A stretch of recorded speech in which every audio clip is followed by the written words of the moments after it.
Hello बच्चों, class 8 math NCERT प्रश्नावली 3.3 ये नया वाला सिलेबस है बच्चों। जो आपकी नई बुक है उसके क्वेश्चन है। क्वेश्चन नंबर 1, ABCD एक समानांतर चतुर्भुज है।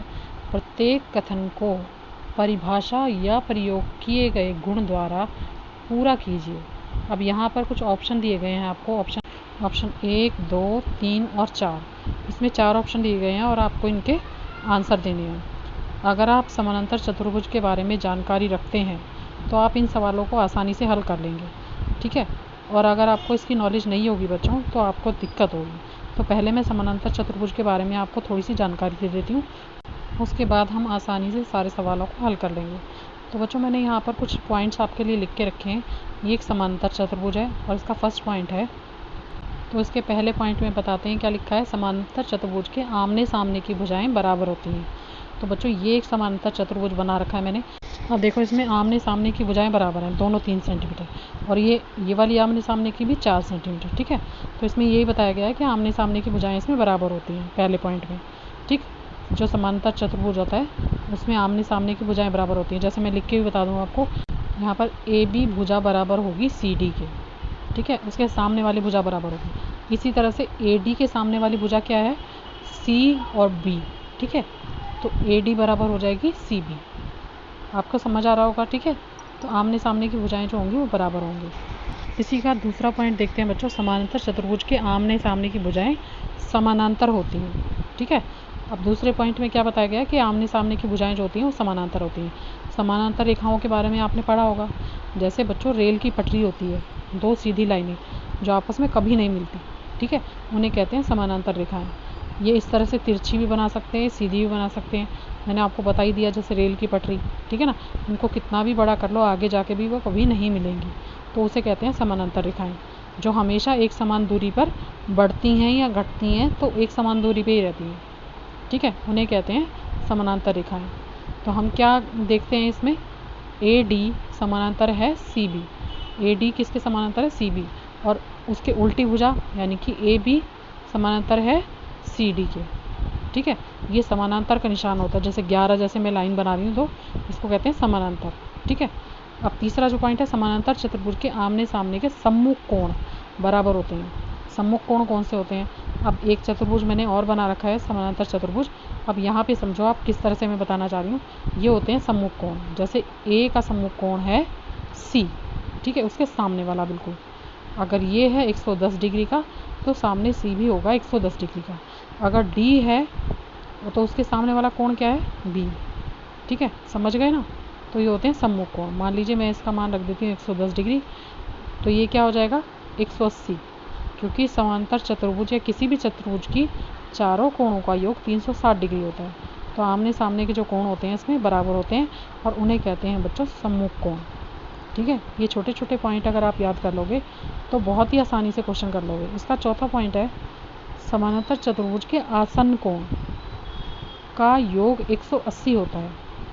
अब आसन्न कोण होते कौन से हैं, आसन्न कोण को हम M से दिखाते हैं, ठीक है। तो इनका योग क्या होता है, 180 डिग्री का होता है। अब समझो ये किस तरह से होता है। अब मैं आपको आकृति की सहायता से समझाती हूँ कि किस तरह मैं बताना चाह रही हूँ। ये देखो, ये 90 डिग्री का कोण है, ये भी 90 डिग्री का कोण है। तो 90 और 90 180 डिग्री, और एक ही लाइन पर बने कोण को कहते हैं हम आसन्न कोण। जैसे कोण A जमा कोण D बराबर 180 डिग्री, ठीक है।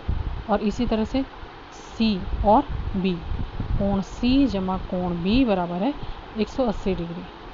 तो इनको हम कहते हैं आसन्न कोण, एक ही लाइन पर बने हुए 2 कोण, ठीक है। समझ रहे हो, इस तरह से दोनों कोण बने हुए हैं एक ही लाइन पर, ये आसन्न कोण है, ठीक है। ये समानांतर चतुर्भुज का चौथा पॉइंट ये है। अब पांचवें पॉइंट में, समानांतर चतुर्भुज के विकर्ण एक दूसरे को समद्विभाजित करते हैं। अब विकर्ण क्या होते हैं पहले तो ये समझो। अब बच्चों इस आकृति से समझने की कोशिश करो। जो समानांतर चतुर्भुज के बीच में तिरछी लाइनें डाली हैं मैंने आकृति के बीच में, उन्हें कहते हैं विकर्ण। मैं इसका नाम भी लिख लेती हूँ ABCD। अभी आकृति आपको पूरी तरह से दिखाई नहीं दे रही है, थोड़ा सा मुझे कैमरा ऊपर करना पड़ेगा, गलती से मुझसे नीचे हो गया है। आप समझ लो, मैं आपको लिख के बता देती हूँ, फिर आपको सही से दिखाई दे जाएगा। तो मैंने क्या लिखा है यहाँ पर, OB बराबर है OD, ठीक है। आप लाइनें देख सकते हो छोटी छोटी। अब आपको आकृति बिल्कुल सही दिखाई दे रही है। ठीक है। तो आप क्या करेंगे, जो बीच में आधी आधी लाइनें करी है मैंने, समद्विभाजित कर दिया इन्हें। समद्विभाजित मतलब आधा आधा हिस्सा कर दिया। जो ये तिरछी लाइनें हैं उनको आधे आधे हिस्से में बांट दिया। तो ओ बी बराबर किसके है, ओ डी, और ओ सी बराबर है ओ ए के। ठीक है। तो इसमें विकर्ण जो हमने बनाए हैं वो आकृति को समद्विभाजित कर रहे हैं। ठीक है। अब करते हैं क्वेश्चन नंबर 1। तो प्रश्न नंबर 1 में एक आकृति बना दी है मैंने बच्चों, और आपको 4 पॉइंट दिए गए हैं। हमें क्या करना है, ये निकालना है ए डी बराबर है किसके। अभी मैंने सारे पॉइंट्स आपको समझाए हैं इसके। ये है ए डी, ठीक है। उसके सामने वाली भुजा कौन सी हो जाएगी बच्चों, सी बी या बी सी। ठीक है। क्या है, समानांतर चतुर्भुज के आमने सामने की भुजाएं जो होती हैं वो बराबर होती हैं, यही तो बताना है हमें। ठीक है। तो यहाँ आ जाएगा इसका आंसर बी सी। सेकेंड वाला पॉइंट देखो, यहाँ पर कोण दिया गया है, कोण डी सी बी बराबर है। अब हमें बताना है, यहाँ देखो आपको डी सी बी, मैं आपको रेड पेन से मार्क करके बता देती हूँ। डी सी बी, हम कोण सी की बात कर रहे हैं। ठीक है। तो इसके सामने वाला कोण क्या होगा, अभी हमने बताया, जो मैंने पॉइंट लिखवाए हैं, सम्मुख कोण है ये इसके। सी का सम्मुख कोण कौन सा है, ए। ठीक है। तो इसके बराबर होगा ए। अब हमें लिखने का तरीका क्या है, बिल्कुल सेम करेंगे, सिर्फ बीच में ए लिख देंगे, डी ए बी। ठीक है। आगे समझ, कोण डी सी बी बराबर है कोण डी ए बी के। ओके। तो इसका आंसर भी हो गया ये। अब थर्ड वाला पॉइंट देख लेते हैं। थर्ड वाले पॉइंट में क्या बताया गया बच्चों, अभी मैंने समद्विभाजित करने वाले विकर्ण की बात की थी। ये लाइन है ओ सी, किसके बराबर होगी, ओ ए के। ठीक है। अभी हमने समानांतर चतुर्भुज के लास्ट पॉइंट में पढ़ा है कि एक लाइन समानांतर चतुर्भुज को, जो विकर्ण होता है, वो क्या करती है, समद्विभाजित करती है। अब यहाँ पर देखो, आसन्न कोण को हम एम से दिखाते हैं। ठीक। तो ये क्या कह रहा है, आसन्न कोण ए है, और उसके साथ में जो आसन्न कोण है, तो ए के साथ में हमारा आसन्न कोण क्या हो जाएगा बच्चों, वो हो जाएगा डी। ठीक है। डी, ए और डी, तो इनका दोनों का टोटल क्या होगा। अब दोनों का टोटल मैंने बताया, आसन्न कोण का टोटल होता है 180। दो आसन्न कोणों का योग होता है 180। और क्वेश्चन में हमसे कोण ए और डी के बारे में पूछा गया है, जो कि एक ही लाइन पे बने हैं। और मैंने पहले भी बताया था कि एक ही लाइन पे बने हुए कोणों का योग क्या होता है, 180 होता है। ठीक है। तो ये इसका आंसर हो जाएगा 180 डिग्री। अगर जो मैंने समानांतर चतुर्भुज के आपको पॉइंट्स लिखवाए हैं उन्हें आप याद कर लेते हो, तो ऐसे क्वेश्चन आप बड़े आसानी से कर लेते हो। ठीक है। तो ये था क्वेश्चन नंबर 1। अब करेंगे क्वेश्चन नंबर 2। प्रश्न नंबर 2 है बच्चों, निम्न समानांतर चतुर्भुजों के अज्ञात x y z के मानों को ज्ञात कीजिए। तो यहाँ पर आपको एक समानांतर चतुर्भुज बना के दिया हुआ है, और यहाँ पर y z और x का मान हमें निकालना है, और एक कोण हमें दिया है 100 डिग्री का। ठीक है। तो हमें बाकी के कोण किस तरह से निकालने हैं बच्चों, ये आपको मैं करके बताती हूँ। तो बच्चों, प्रश्न में सबसे पहले हमें दिया है 100 डिग्री का कोण, बाकी एक्स वाई जेड हमें निकालने हैं। तो जो दिया होगा पहले हम सबसे पहले उसे लिख लेंगे। तो हम लिखेंगे, यहाँ दिया है कोण बी बराबर है 100 डिग्री। ठीक है। अब कोण बी, हमने सारे रूल पढ़ लिए हैं समानांतर चतुर्भुज के। तो कोण बी के सम्मुख कोण कौन सा है, कोण बी का सम्मुख कोण है कोण डी। ठीक है। इसको हम क्या लिख सकते हैं, y भी लिख सकते हैं। तो हम क्या लिख देंगे, कोण b बराबर है कोण d, और इसका कारण क्या लिखेंगे, कारण लिखेंगे सम्मुख कोण। ठीक है। तो जितना कोण b होगा उतना ही कोण d होगा। तो हम यहाँ पर लिख सकते हैं, इसलिए कोण d बराबर है 100 डिग्री। ठीक है। और कोण d क्या है हमारे पास, कोण d है y। ठीक है। कोण dy है, इसका मतलब हमारे पास ये मान कौन सा है, हमारे पास y का मान निकल गया। तो हम यहाँ लिख सकते हैं कोण d बराबर है y बराबर है 100 डिग्री। ठीक है। तो इसको लिख देते हैं हम, ताकि आपको आसानी से समझ आए। यहाँ लिख देंगे कोण d बराबर y, क्योंकि हमें y का मान ही निकलवाया था, और ये हो जाएगा 100 डिग्री। अब क्वेश्चन में हमें b का मान दिया गया था, y का मान हमने निकाल लिया। ठीक है। अभी हमें क्या निकालना है, x का मान और z का मान। अब हम क्या करेंगे बच्चों, यहाँ पर देखो z है, और यहाँ पर क्या है y। अभी हमने y का मान निकाल लिया, और z जो है उसका आसन्न कोण है। ठीक है। y का आसन्न कोण है z। ठीक है। एक ही लाइन पर बने हुए दो कोणों का योग होता है 180 डिग्री। तो हम क्या लिखेंगे, z जमा y बराबर है 180, और इसका कारण लिख देंगे क्योंकि आसन्न कोण है। ठीक है। अब बच्चों, हमें जिसका मान नहीं पता हम उसका मान यहाँ से निकाल सकते हैं। अब हमें किसका मान नहीं पता, हमें z का मान नहीं पता, तो हम यहाँ लिखेंगे y का मान जो कि हमें मालूम है, तो हम लिखेंगे z जमा 100 बराबर है 180। ठीक है, क्योंकि y का मान हमने ऊपर निकाल लिया, z का मान हमें निकालना है, तो z को हम ऐसे ही लिख देंगे, y का मान लिख देंगे 100 और बराबर 180। अब क्योंकि हमें z का मान निकालना है तो z को यहीं रखेंगे, 100 को पहुंचाएंगे 180 के पास और ये जाकर दूसरी तरफ घटा हो जाएगा। हम बराबर के इधर उधर किसी भी नंबर को पहुंचाते हैं, बराबर के दूसरी तरफ अगर किसी नंबर को पहुंचाते हैं तो उसका निशान बदल जाता है, उसका साइन चेंज हो जाता है। ठीक है, तो यहाँ पर 180 में से 100 को घटाएंगे तो क्या आ गया, हमारा मान 80 आ गया। अब क्योंकि हमारे पास z का मान 80 आ गया बच्चों, तो z जो है वो x का सम्मुख कोण है। ठीक है, सम्मुख कोण है ना, तो हम क्या लिख सकते हैं, z बराबर है x बराबर है 80 डिग्री, और यहाँ उसका कारण बता देंगे कि ये सम्मुख कोण है। ठीक है, तो अगर आपको आसन कोण, सम्मुख कोण और आमने सामने की भुजाएं बराबर हैं, जो भी मैंने 5 आपको रूल लिखवाए हैं वो याद कर लेते हैं, तो आप ये क्वेश्चन बहुत ही आसानी से कर पाएंगे। ठीक है, तो ये हो गया इसका आंसर।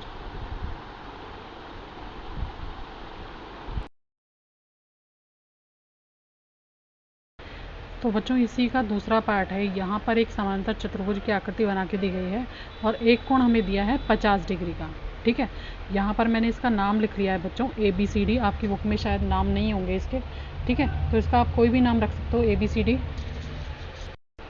जिसमें कि हमें एक ही कोण बताया गया है जो कि 50 डिग्री का है। अब D के सामने वाला कोण आप देखोगे, कोण B जो है वो हमें देखना है। तो आप देखोगे मैंने क्या रूल बताया था आपको कि आमने सामने वाले जो कोण होते हैं समानांतर चतुर्भुज के वो बराबर होते हैं। अगर ये 50 डिग्री का है तो ये कोण B जो है वो भी 50 डिग्री का होगा। ठीक है, अब यहाँ पर लिख देते हैं कोण D बराबर है कोण B बराबर 50 डिग्री, क्योंकि ये सम्मुख कोण है। ठीक है, ये सिर्फ हमारे समानांतर चतुर्भुज के अंदर का कोण मैंने बताया है। एक कोण Z जो है वो बाहर की तरफ बना हुआ है, वो हमें अभी निकालना है। तो यहाँ पर क्या हो जाएगा, D और B कोण हमारा दोनों समान हो जाएंगे। ठीक है, अब आगे देखो, आगे हमें क्या क्या निकालना है बच्चों, यहाँ पे x और y निकालना है और z भी निकालना है। तो मैं यहाँ पे लिख देती हूँ 50 डिग्री का कोण हो गया, दोनों जो आमने सामने के कोण हो गए सम्मुख कोण, वो हो गए हमारे 50 डिग्री के।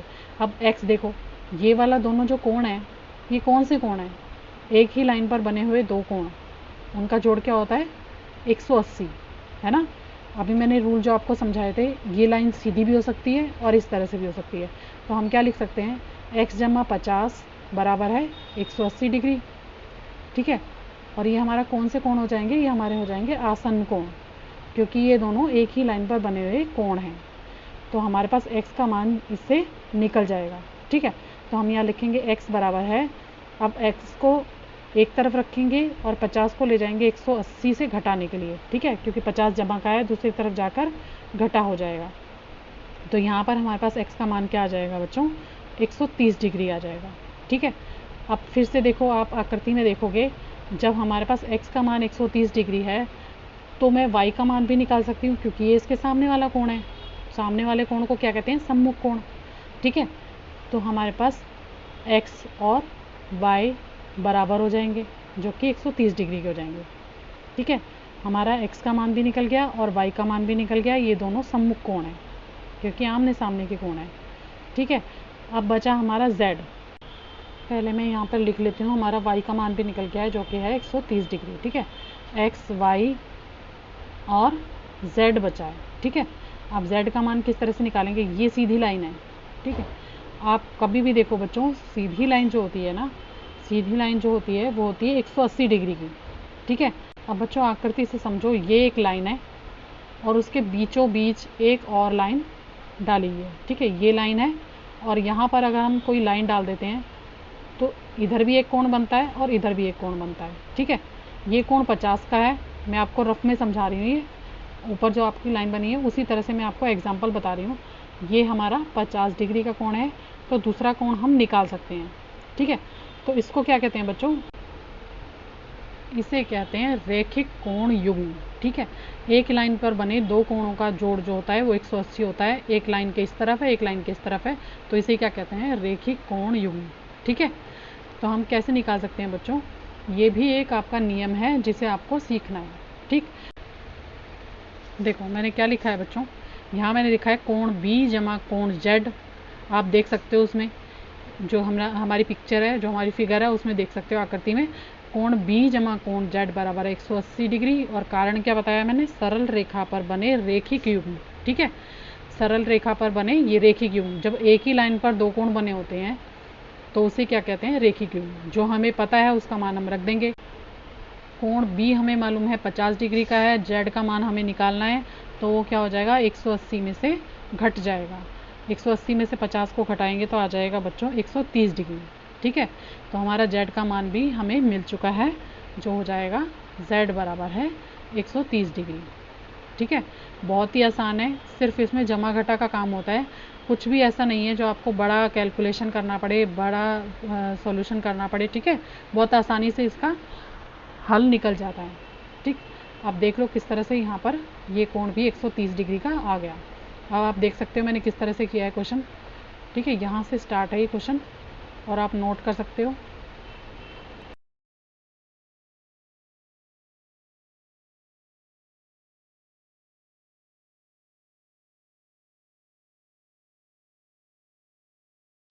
अब इसी क्वेश्चन का थर्ड पार्ट करेंगे बच्चों। इस तरह से आपको एक फिगर बना के दी है, एक आकृति बना के दी गई है और इसमें आपको एक्स वाई और जेड का मान निकालना है।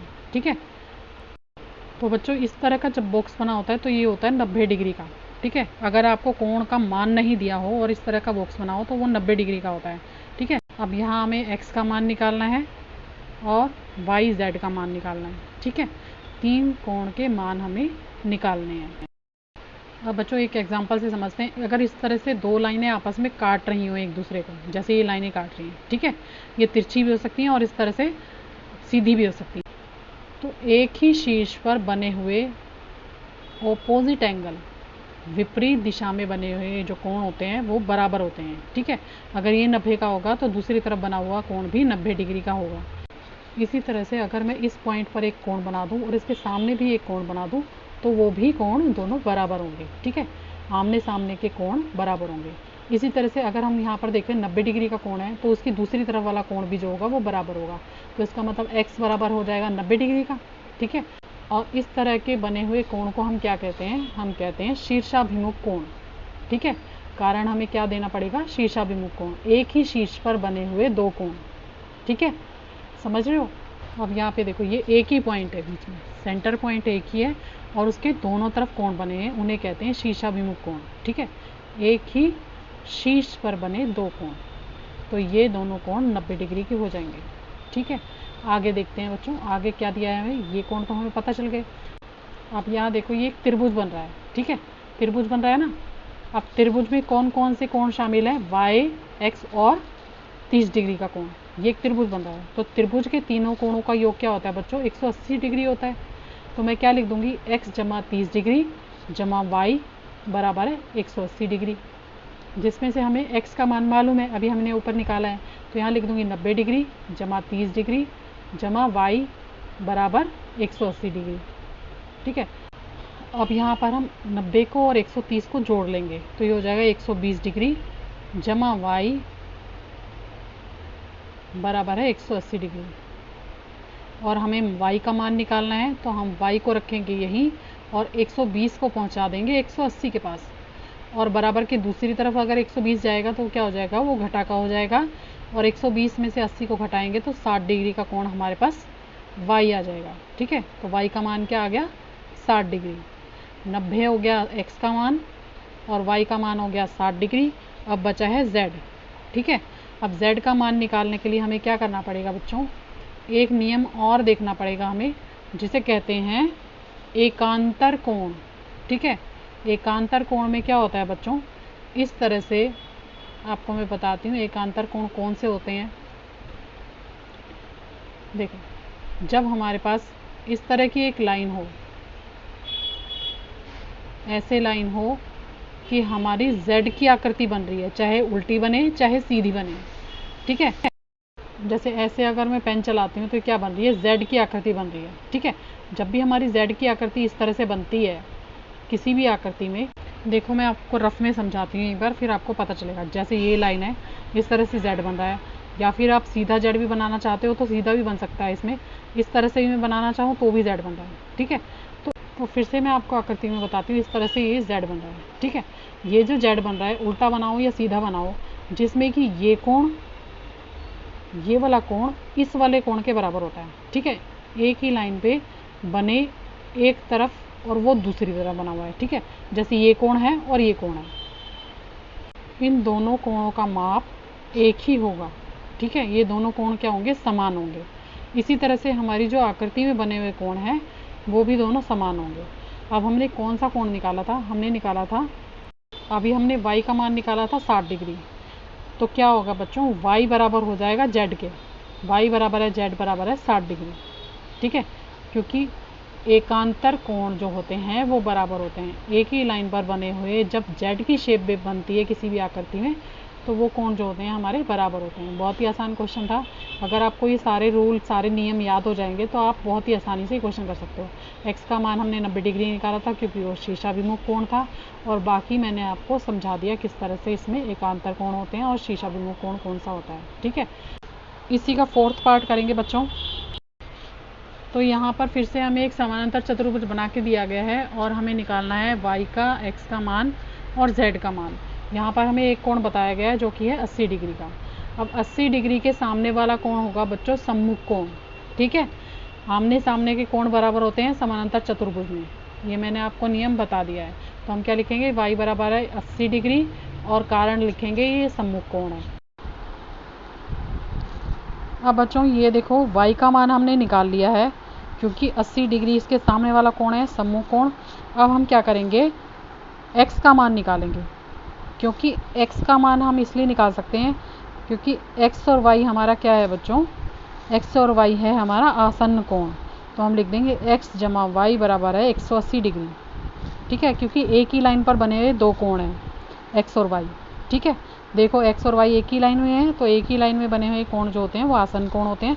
तो हमारा ये भी बड़े आराम से निकल जाएगा। मैं यहाँ लिखूँगी x जमा 80, y का मान रख लेंगे बराबर 180। तो यहाँ x का मान निकालना है तो x को एक तरफ रखेंगे, फिर लिखेंगे x बराबर है 180 घटा 80। अब 180 में से 80 को घटाएंगे तो हमारा x का मान आ जाएगा 100, ठीक है। अब कोण x बराबर हो जाएगा कोण C के, क्योंकि ये देखो यहाँ पर नाम नहीं लिखे हैं बच्चों, ये वाला जो खाना है ये खाली है, ठीक है। ये जो कोण है ये खाली है, यहाँ पे कुछ नहीं है। तो मैं इसका नाम लिख लेती हूँ ABCD, ताकि आपको आसानी से पता चल जाए ABC और D। तो हमारा x जो हो जाएगा वो कोण C के बराबर हो जाएगा, ठीक है। दोनों आमने सामने के कोण बराबर हो जाएंगे, सम्मुख कोण बराबर होते हैं। तो यहाँ पे क्या लिखेंगे, कोण x बराबर है कोण C, और कारण लिखेंगे क्योंकि ये सम्मुख कोण है, ठीक है। तो ब्रैकेट में लिख देंगे सम्मुख कोण। तो कोण x और कोण C बराबर हो जाएंगे क्योंकि ये आमने सामने के कोण हैं और आमने सामने के कोण को कहते हैं सम्मुख कोण। तो यहाँ लिखेंगे कोण x बराबर है कोण C बराबर है 100 डिग्री, ठीक है। क्योंकि 100 का निकला है ये कोण, तो 100 डिग्री लिख देंगे।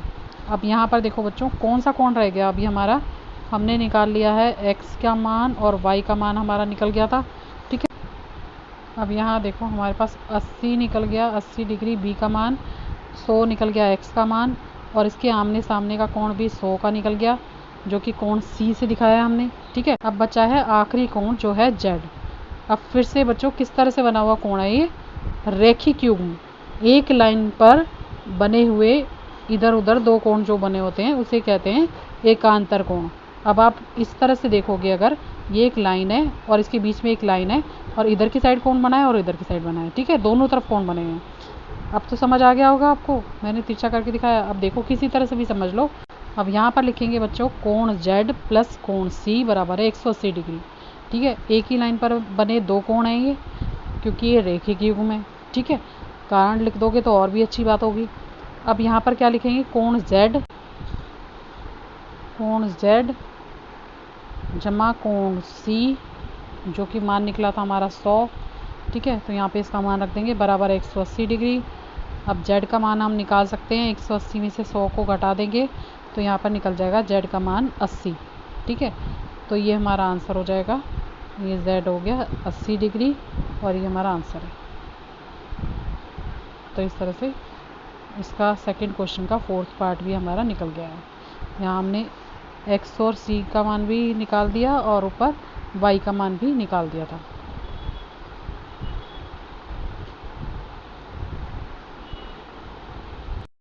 अब इसी का फिफ्थ पार्ट है बच्चों। यहाँ पर एक हमें आकृति बना के दी गई समानांतर चतुर्भुज की, और एक कोण हमें 40 का दिया है और एक कोण हमें दिया है 112 डिग्री का, और बीच में एक लाइन यानी कि विकर्ण डाला गया है। ठीक है, जो कोण हमें दिए गए हैं वो और x y z का मान तो हमें निकालना ही है। तो हम सबसे पहले क्या करेंगे बच्चों, सबसे पहले हम निकालेंगे जो हमें दिया गया कोण है 112 डिग्री, उसके सामने वाला कोण कौन सा है। उसके सामने कोण पड़ रहा है y, जो कि इसका सम्मुख कोण है। तो हम लिख सकते हैं y बराबर है 112 डिग्री। ठीक है, अब यहाँ देखो x और z जो कि एकांतर कोण है। जब भी किसी आकृति में z वाली शेप बनती है, z की शेप, तो वो कौन सी आकृति होती है बच्चों, एकांतर कोण होते हैं। ठीक है, पहले मैं इसका नाम लिख देती हूँ, फिर मैं आपको आसानी से समझा दूंगी ABCD, क्योंकि कुछ जो कोण हैं उनके नाम नहीं है यहाँ पर। ठीक है, अब यहाँ पर देखो बच्चों, एक z वाली शेप बन रही है। ठीक है, z की आकृति बन रही है, और जब भी किसी भी आकृति में z की आकृति बनती है तो ये वाले कोण बराबर होते हैं। ठीक है, x बराबर हो जाएगा z के। ठीक है, ये होते हैं एकांतर कोण। तो ये आप याद कर लेना ताकि आप आसानी से सवाल को कर सको। अब आगे देखो बच्चों, कोण D जमा कोण A। एक ही लाइन पर बने दो कोण हैं जिन्हें हम कहते हैं आसन्न कोण, और इनका जोड़ क्या होता है, इनका योग होता है 180 डिग्री।